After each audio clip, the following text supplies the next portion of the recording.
بسم اللہ الرحمن الرحیم۔ السلام علیکم صلی اللہ علیہ وآلہ وسلم۔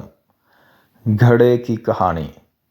ایک بادشاہ کا گزر اپنی سلطنت کے ایک ایسے علاقے سے ہوا جہاں کے لوگ سیدھا نہر سے ہی پانی لے کر پیتے تھے۔ بادشاہ نے حکم دیا کہ عوام الناس کی سہولت کے لیے یہاں ایک گھڑا بھر کر رکھ دیا جائے تو زیادہ بہتر رہے گا اور ہر چھوٹا بڑا سہولت کے ساتھ پانی پی سکے گا۔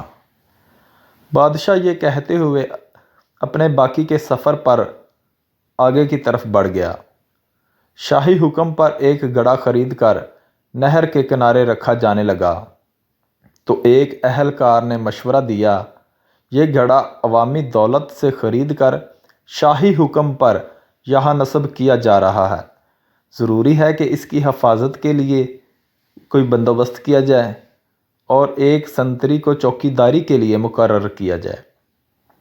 سنتری کی تعیناتی کا حکم ملنے پر یہ قباحت بھی سامنے آئی کہ گھڑا بھرنے کے لیے کسی ماشکی کا ہونا بھی ضروری ہے اور ہفتے کے 7 دن صرف ایک ماشکی یا ایک سنتری کو نہیں پابند کیا جا سکتا۔ بہتر ہوگا کہ 7 سنتری اور 7 ہی ماشکی ملازم رکھے جائیں تاکہ باری باری کے ساتھ بلا تعطل یہ کام چلتا رہے۔ ایک اور محنتی اہلکار نے رائے دی کہ نہر سے گھڑا بھرا ہوا اٹھا کر لانا نہ تو ماشکی کا کام بنتا ہے اور نہ ہی سنتری کا۔ اس محنت طلب کام کے لیے 7 بار بردار بھی رکھے جانے چاہئیں جو باری باری روزانہ بھرے ہوئے گھڑے کو احتیاط سے اٹھا کر لائیں اور اچھے طریقے سے ڈھکنا لگا کر بند کر کے رکھیں۔ ایک اور دور اندیش صاحب نے مشورہ دیا کہ اتنے لوگوں کو رکھ کر کام کو منظم طریقے سے چلانے کے لیے ان سب اہلکاروں کا حساب کتاب اور تنخواہوں کا نظام چلانے کے لیے منشی محاسب رکھنے ضروری ہوں گے۔ اکاؤنٹنگ کا ادارہ بنایا، اکاؤنٹنٹ متعین کرنا ہوں گے۔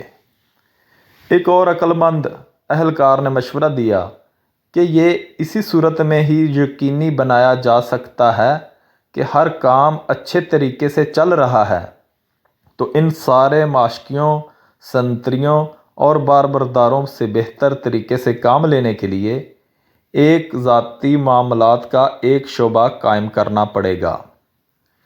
ایک اور مشورہ آیا کہ یہ سب کچھ ٹھیک ہو رہا ہے مگر ملازمین کے درمیان میں لڑائی جھگڑا یا کوئی زیادتی ہو جاتی ہے تو ان کا معاملہ حل کرنے اور ان کے درمیان میں صلح صفائی کون کرائے گا تاکہ کام بلا تعطل چلتا رہے۔ اس لیے میری رائے میں خلاف ورزی کرنے والوں اور اختلاف کرنے والوں کی تفتیش کے لیے ایک قانونی امور کا محکمہ قائم کیا جانا چاہیے۔ ان سارے محکموں کی انشاء کے بعد ایک صاحب کا یہ مشورہ آیا کہ اس سارے انتظام پر کوئی ہیڈ بھی مقرر ہونا چاہیے۔ ایک ڈائریکٹر بھی تعینات کر دیا گیا۔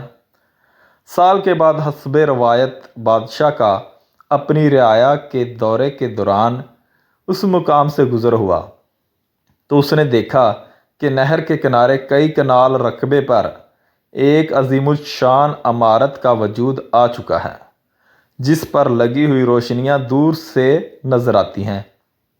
عمارت کی پیشانی پر نمایاں کر کے وزارت انتظامی امور برائے گھڑا کا بورڈ لگا ہوا ہے۔ بادشاہ اپنے مصاحبین کے ساتھ اندر داخل ہوا تو ایک علیحدہ ہی جہان پایا۔ عمارت میں کئی کمرے، میٹنگ روم اور دفاتر قائم تھے۔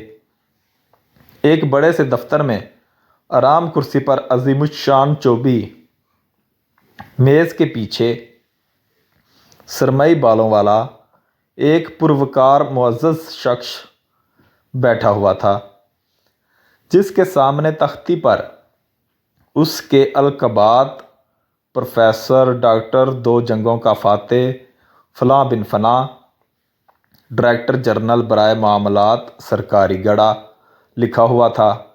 بادشاہ نے حیرت کے ساتھ اپنے وزیر سے اس عمارت کا سبب پوچھا اور ساتھ ہی اس عجیب و غریب محکمے کے بارے میں پوچھا جس کا اس نے اپنی زندگی میں کبھی نام بھی نہیں سنا تھا۔